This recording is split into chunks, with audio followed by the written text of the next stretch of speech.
데살로니가전서 2장 1절부터 8절 말씀 마음을 집중하시고 함께 읽어봅니다. 형제들아, 우리가 너희 가운데 들어간 것이 헛되지 않은 줄을 너희가 친히 아나니, 너희가 아는 바와 같이 우리가 먼저 빌립보에서 고난과 능욕을 당하였으나 우리 하나님을 힘입어 많은 싸움 중에 하나님의 복음을 너희에게 전하였노라. 우리의 권면은 간사함이나 부정에서 나는 것이 아니요 속임수로 하는 것도 아니라 오직 하나님께 옳게 여기심을 입어 복음을 위탁받았으니 우리가 이와 같이 말함은 사람을 기쁘게 하려 함이 아니요 오직 우리의 마음을 감찰하시는 하나님을 기쁘시게 하려 함이라. 너희도 알거니와 우리가 아무 때에도 아첨하는 말이나 탐심의 탈을 쓰지 아니한 것을 하나님이 증언하시느니라. 또한 우리는 너희에게서든지 다른 이에게서든지 사람에게서는 영광을 구하지 아니하였노라. 우리는 그리스도의 사도로서 마땅히 권위를 주장할 수 있으나 도리어 너희 가운데서 유순한 자가 되어 유모가 자기 자녀를 기름과 같이 하였으니 우리가 이같이 너희를 사모하여 하나님의 복음뿐 아니라 우리의 목숨까지도 너희에게 주기를 기뻐함은 너희가 우리의 사랑하는 자 됨이라. 아멘. 어느덧 10월의 마지막에 이르렀습니다. 내일 모레면 10월의 마지막 날이죠. 여러분, 10월의 마지막에 대한 추억이 있으신가요? 1980년대에 이용 집사님이 잊혀진 계절을 불러서 아주 큰 인기를 얻었죠. 거기 잊혀진 계절에 가서 보면은 지금도 기억하고 있어요. 10월의 마지막 밤을 사랑하는 연인 사이가 헤어지는 그런 아픔을 담은 노래이죠. 그런데 또 10월의 마지막 날은 할로윈 데이이기도 합니다. 오늘이 공교롭게도 1년 전에 이태원 참사가 발생한 지 꼭 1년이 되는 날이에요. 1년 전에 그곳에서 159명의 그또리의 젊은 이들이 죽었습니다. 그런 희생을 통해서 10월 29일은 또 우리에게는 비극의 날로 기억할 수밖에 없습니다. 그러나 또 한 번 또 이 10월의 마지막 날의 의미는 우리 마틴 루터를 통해서 그날 종교개혁의 기치를 들은 날입니다. 그러면 이렇게 10월의 마지막 날에 있어졌던 여러 가지 일들, 또 여러분의 개인적으로도 어떤 추억이 있을 것입니다.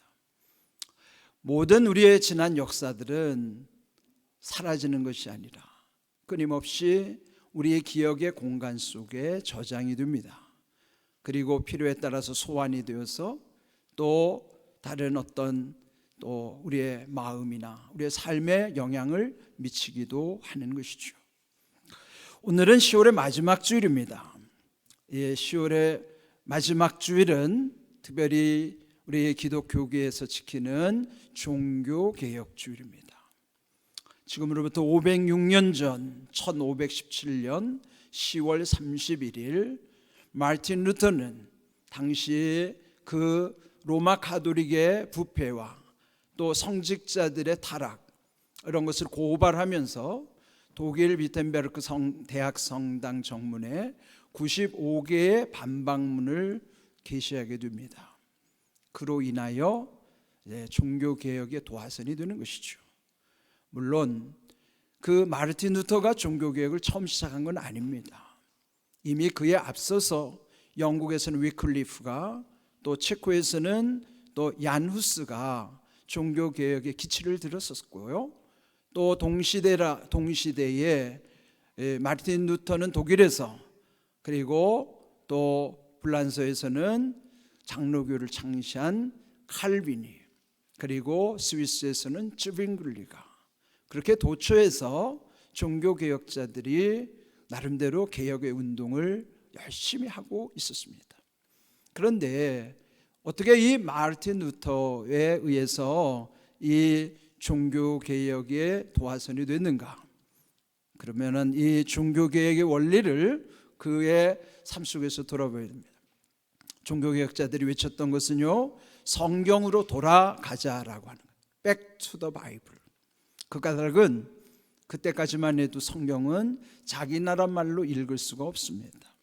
지금 우리는 우리의 글로서 성경을 너무나 쉽게 대할 수 있지만 그 당시까지만 해도 성경은 라틴어로만 기록이 돼 있어서 라틴어를 모르는 일반 평민들은 성경을 읽고 싶어도 읽을 수가 없어요. 오직 그 당시 가톨릭 신부들만이 라틴어 성경을 읽을 수가 있었죠. 그렇기 때문에 당시 신부들이 말해주는 것은 성경에서 어긋나는 말을 해줘도 도무지 그거를 분별을 할 수가 없었던 것이죠. 그런데 이 마르틴 루터의 공헌은 그가 처음으로 라틴어 번역을 자기 나라 말 독일어로 번역을 한 거예요. 그래서 그때 처음으로 독일 사람들이 자기 말로 성경을 읽게 된 것이죠. 그래서 그 성경을 읽어봤더니 그 당시의 교권이 얼마나 혼란하고 또 교황을 비롯한 모든 성직자들이 얼마나 극심한 타락에 있었는가. 그래서 비로소 눈을 뜬 거예요. 이처럼 성경을 읽을 수 있다는 것이 얼마나 귀한 일인가. 그래서 그 성경으로 돌아가라고 하는 원리 가운데 이 종교개혁의 세 가지 모토가 있어요. 그 첫 번째가 성경을 중시해서 오직 성경으로. 이전까지는요, 성경 위에 교황이 제일 높은 자리에 있었어요. 그런데 성경을 알고부터는 성경이 가장 중요하다는 것에 눈을 뜨기 시작한 것입니다. 그리고 그로 인하여 성경 속에 하나님의 은혜로 인하여 우리가 구원을 받고 믿음으로 의롭다고 여김을 받는 것을 루터를 비롯한 종교개혁자들이 깨닫게 된 것입니다. 그래서 이렇게 오직 성경으로, 오직 은혜로, 오직 믿음으로, 이것은 오늘 우리에게서도 아주 중요한 이 종교개혁자들이 우리에게 발견하게 해준 중요한 공헌입니다. 그런데 이제 오늘 이 종교개혁 주일에 오늘 이 데살로니가 전서에 있는 말씀이 우리에게 아주 중요한 말씀이에요. 오늘 읽은 8절을 보시면은 우리가 이같이 너희를 사모하여 하나님의 복음뿐 아니라 우리의 목숨까지도 너희에게 주기를 기뻐함은 너희가 우리의 사랑하는 자됨이라. 바울이 이 데살로니가 교회에 보내는 편지를 통해서 그들이 얼마나 보고 싶은지 사모한다는 마음을 말한 거예요. 실상 그 데살로니가라고 하는 교회 그 곳은 바울이 오래 체류하지 않았어요. 한 3주 동안 머물러 있었습니다. 오늘로 말하면 3주 단기 선교를 다녀온 것 같은 것이죠. 그런데도 이 바울이 고린도에서 선교하고 있을 때 이전에 그 데살로니가 3주밖에 머무르지 않았음에도 불구하고 그 데살로니가의 교회가 얼마나 아름답게 세워졌는지 우리 지난주에 말씀 나눈 대로 그들은 믿음의 역사, 사랑의 수고, 또 소망의 인내 가운데 굳건히 세워진 교회라는 것을 듣고 바울이 정말 보람을 느끼면서 하나님께 감사를 드린 것입니다. 그런데 왜 바울이 그곳에 3주밖에 체류할 수가 없었는가? 바울을 따라다니면서 괴롭히는 아주 극렬주의자들, 불량배들이 있었어요. 그래서 결국은 거기에 회방 때문에 3주밖에 체류할 수 없고 그 다음에 그 다음 베레아로 이동하게 되는 것이죠. 어찌 보면은 이 데살로니가라고 하는 곳은 바울이 아픔이 있는 곳이에요.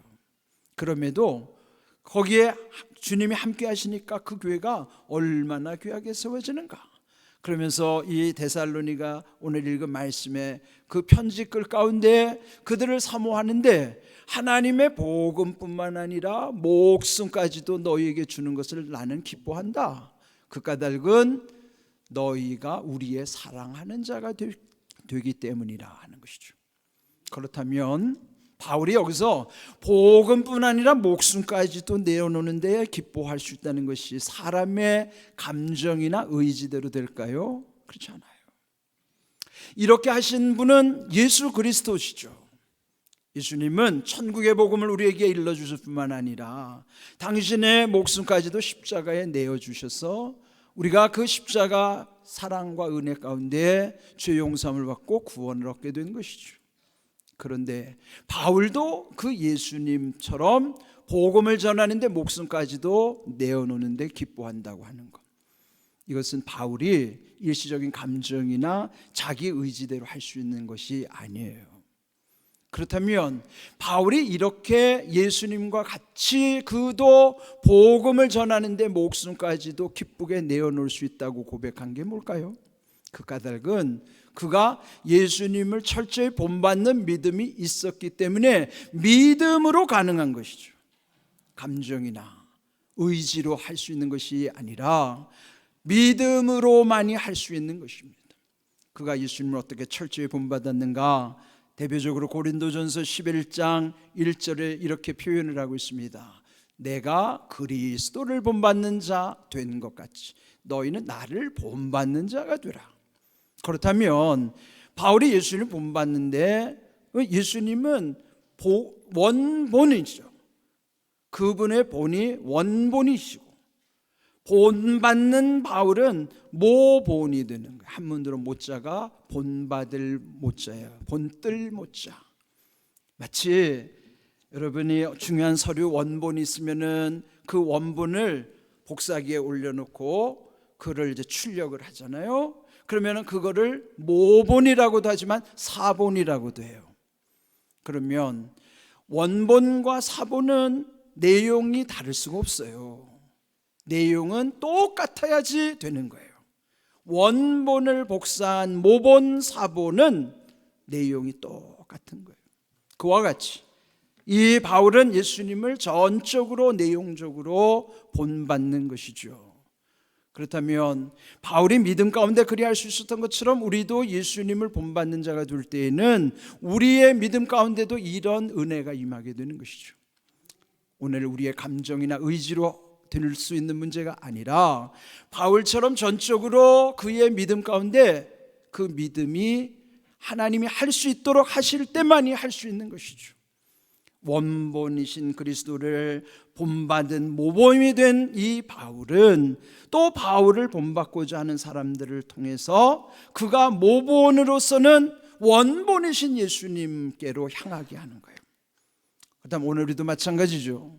우리도 늘 예수님을 본받을 때, 예수님이 우리의 원본이실 때, 그리고 그분의 내용을 그대로 내가 본받는 모본이 될 때에 내 주변의 사람들이 또 나를 통해서 원본이신 예수님께 더 가까이 갈 수 있도록 하는 거예요. 이것이 바울이 우리에게 보여준 것처럼 오늘 우리도 이렇게 주변 사람들에게 그 같은 일을 감당하게 하시는 것이죠.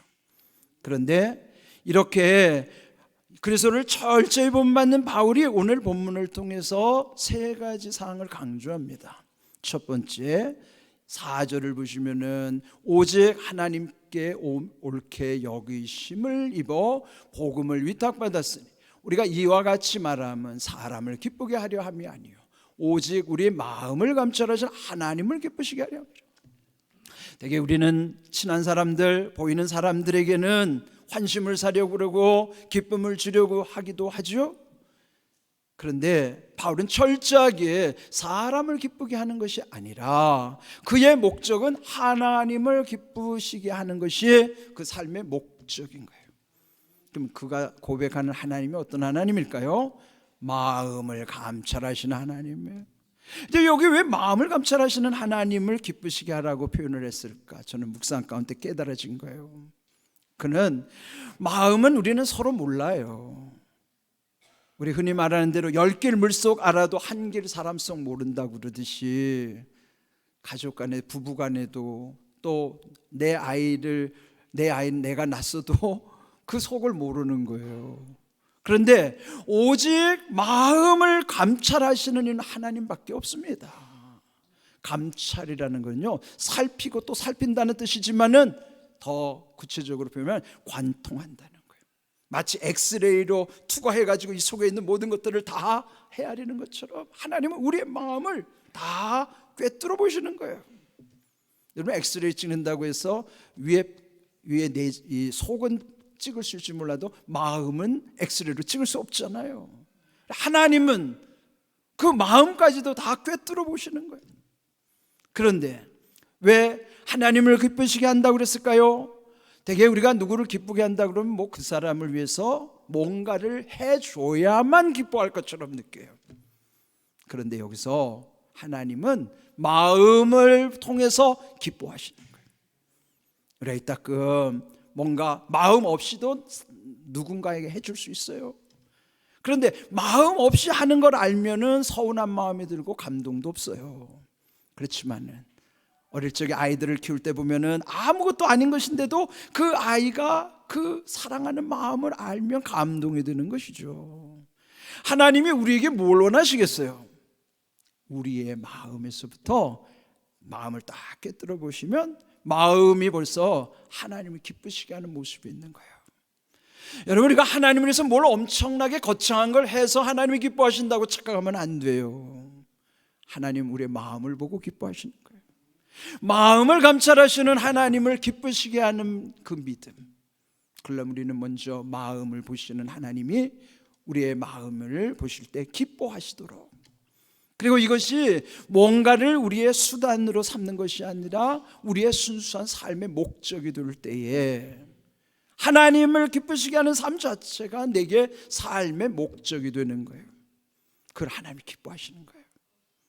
그 다음에 두 번째로는 6절을 보시면 또한 우리는 사람에게 영광을 구하지 아니하였노라. 그러면서 고린도전서 10장 31절 먹든지 마시든지 무엇을 하든지, 우리가 늘 일상에서 먹고 마시고 무슨 일인가 하죠. 그러니까 우리 일상의 모든 일들이 다 하나님의 영광을 위해서 하라는 거예요. 바울은 이 두 가지, 하나님을 기쁘시게 하는 것과 하나님의 영광을 위하는 것이 삶의 그저 무슨 자기의 생각으로 하는 게 아니라 삶 자체가 그게 목적인 삶이에요. 그렇게 살아가니까 세 번째로 오늘 읽은 7절을 보면은 우리는 그리스도의 사도로서 마땅히 권위를 인정할 수 있으나 도리어 너희 가운데 유순한 자 되어 유모가 자기 자녀를 기른 것 같이 하였다.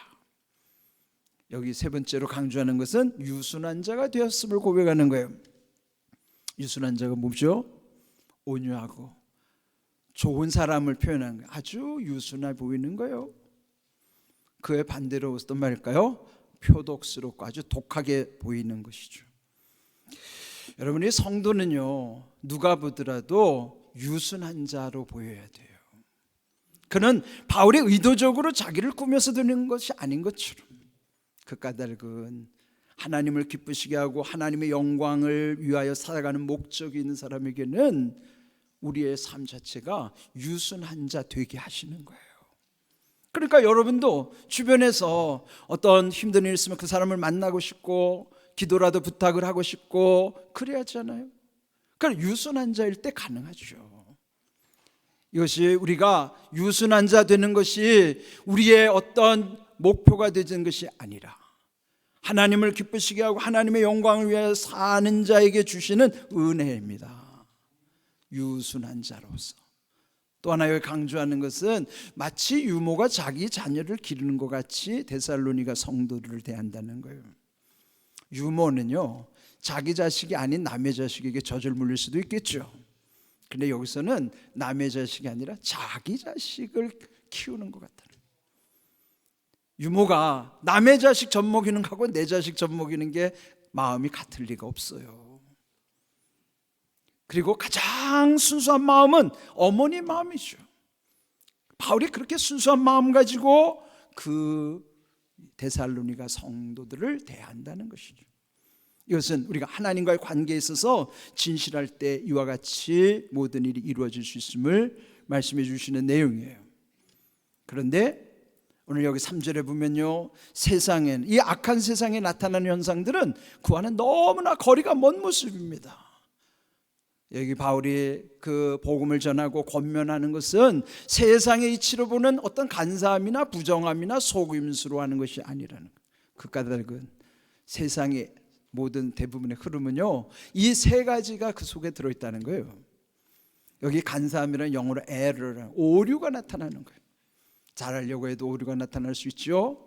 그런데 부정이라고 하는 것은 이거는 부적절한 관계, 음란의 영에 휩쓸려가는 걸 말하는 거예요. 여러분, 하나님을 모르는 사람들은요, 이 부적절한 관계 맺는 것이 너무너무 쉬워요.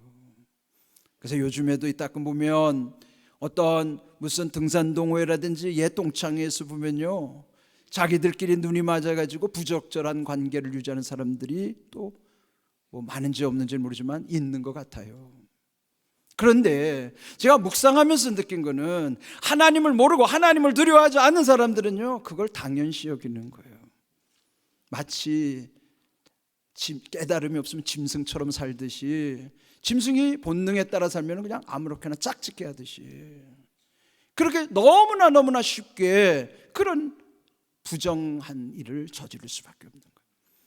우리가 하나님을 알고 하나님을 두려워한다는 것이 얼마나 귀한 일인가를 우리는 알아야 되는 거예요. 세상은 이미 그게 너무나 당연하게 받아들여지고 있는 것이죠. 여기 세 번째 속임수라는 것은요, 우리 지난 한 주간에 뉴스를 발칵 뒤집어쓰는 사건이 있었어요. 어떤 여자 펜싱 선수가 재혼을 발표했는데 보니까 그 재혼을 할 상대가 15살 밑에 연하라고 하는 것도 충격인데, 그가 원래 여자인데 성전환 수술을 해서 남자 행세를 하고 또 깜짝까지 속에서 재벌 3세라 무슨 재산이 51조가 된다고 다 했는데 본인 깜짝같이 다 속은 거예요. 이게 세상입니다. 깜짝같이 속이는 거. 세상은 이렇게 흘러가는 것입니다. 우리가 사는 세상은 이런 세상이에요. 그러나 바울이 하나님 앞에서 자기는 어떻게 살아가고 이런 모습 속에 성도가 하나님과 어떤 관계를 이루면서 살아가야 되는가를 우리에게 말씀해 주신 내용이에요. 그런데 오늘 주신 말씀 속에서, 오늘이 종교개혁절이죠. 그리고 여기서 바울이 강조하는 건 복음뿐 아니라 목숨까지도, 그렇게 예수님이 우리를 그렇게 대해 주셨고 바울도 그리한 것처럼 우리도 그리할 수 있다는 거예요. 바울도 그리했으면 우리도 그리할 수 있는 것. 다만 우리가 본받을 때, 예수님과 우리의 삶의 내용이 다르지 않을 때에, 그 믿음의 능력 가운데 우리도 누구를 위해서 우리가 복음을 전할 뿐만 아니라 목숨까지도 기쁘게 내어놓을 수 있는 삶은 우리의 의지대로 되지 않아요. 전적으로 하나님의 은혜 안에서만이, 믿음으로만이 가능한 것입니다. 그래서 오늘 이 종교개혁절 506주년 기념주를 맞이하면서 다시 복음 앞으로, 다시 말씀 앞에 서야 되는 것입니다. 저는 한 주간 묵상하면서 말씀은 회초리다라고 하는 정의를 내렸어요. 제가 이 회초리라는 것을 검색해 보니까 예전에 어르신들이 또는 이제 서당에서 훈장님들이 사랑하는 제자를 훈육할 때, 그리고 뼈대 있는 집안에서 훈육할 때는요, 회초리를 때리기 위한 목적이 아니라 예방 차원에서 걸어놓고 보게 하는 거예요. 그리고 이렇게 한문으로 회초리를 새겨놓는 거예요. 회초리는 폭력의 도구가 아니라 예방 차원에서 그걸 보게 하면서 돌이키게 하는 효과를 갖는 거예요. 뜻을 잘 새기셔야 돼요. 회가 한문으로 돌아온다는 회자예요. 돌이키는 회자. 초는 처음이고 리는 이치로 돌아가는 거예요. 처음 이치로 돌아가라. 그거를 걸어놓으면서 그 회초리 정신으로 아이들이 곁길로 가지 않도록 예방 차원에서 하는 거예요. 근데 만약에 그렇게 살지 못할 때는 그 회초리를 직접 때리죠. 그게 몽둥이가 되는 거예요. 오늘날에는 이 아이를 때리는 것 자체, 사랑의 매라는 것조차도 이제는 없어졌어요.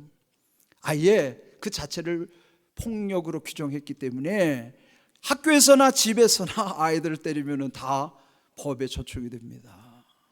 이미 회초리는 없어졌어요. 그런데 우리에게 중요한 건 회초리 정신은 아직 남아있어요. 회초리가 뭡니까? 처음에 이치로 돌아가는 처음 이치는 성경의 말씀이에요. 그래서 성경은 우리의 회초리가 되는 거예요. 그리고 이 회초리를 통해서 깨우치면은 그 말씀의 훈계, 그게 회초리인데 만일 그래도 우리가 계속 곁길로 가게 된다면은 하나님이 우리를 징계하시는 거예요. 하나님은 오래 참으시지만 끝까지 참지 않으시지요.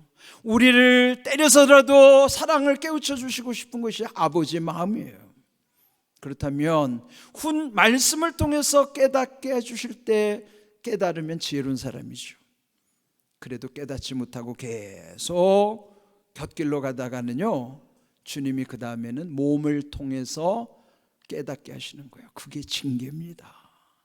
그래서 어느 순간에 내 몸에 고통이 다가오고 뜻하지 않은 일, 이게 꼭 돼야 되는 일인데 안 되게 하시고, 그래서 이 모든 내 몸으로든 내 몸을 통해서 고통이 오든지 내가 하는 일을 통해든지 내 관계 속에 이런 어떤 고통이 다가올 때에 그는 하나님이 징계하실 때가 많아요.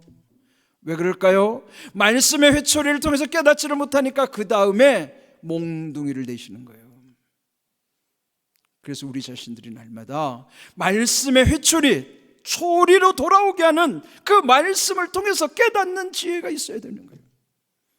그래서 오늘도 이렇게 말씀 가운데 우리를 인도해 주시는 거예요. 저는 새벽마다 묵상하면서 회초리의 중요한 것은 전도서 12장 14절의 말씀이라는 확신을 갖게 됩니다. 전도서 12장은 전도서의 마지막 장이고요, 14절은 마지막 절이에요. 그러니까 마지막에 결론을 뭐라고 내리는가? 하나님이 심판하신다는 걸 이미 경고해 주시고 있어요. 그러면 경고할 때 그 심판의 범위까지 다 알려주시는 거예요. 마치 시험 볼 아이들에게 시험 범위를 알려주듯이 마지막 우리에게 심판하실 때 대비해서 심판의 범위를 알려주시는 거예요. 그게 뭔가?